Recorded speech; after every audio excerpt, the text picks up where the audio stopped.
Well, sleep-disordered breathing is really a combination of symptoms, and it spans the continuum from snoring all the way up to obstructive sleep apnea.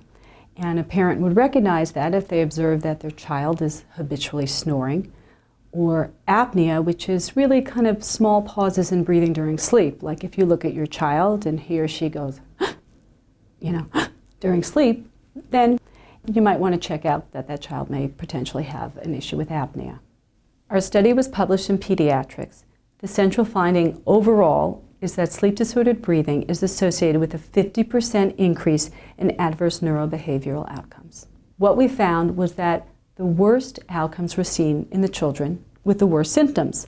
These are the children that had the highest levels of snoring, mouth breathing, and apnea, and those highest levels occurred at 30 months of age. After that, the symptom levels actually went down, but you still see adverse effects from this sleep-disordered breathing all the way out to 7 years of age. Before this study, certainly we knew of a lot of the adverse effects in terms of behavior, growth, cognition. The difference with our studies, we studied lots of kids. We followed them for nearly 6 years, and these were a general population.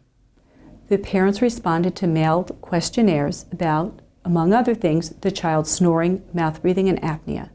We used something called the Strengths and Difficulties Questionnaire, which is a 25-item questionnaire, which the 5 components include hyperactivity, peer relations, conduct issues, sort of like aggressiveness, emotional symptoms, which would include being anxious or withdrawn, as well as on the opposite end, prosocial behavior, which has to do with sharing and helpfulness.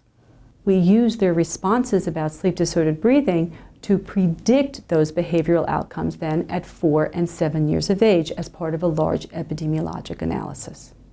Well, it's difficult to say whether our study establishes cause and effect.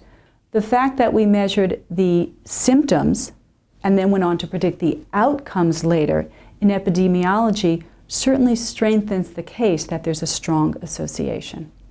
If a parent suspects that their child has sleep-disordered breathing, they should raise it with their child's doctor.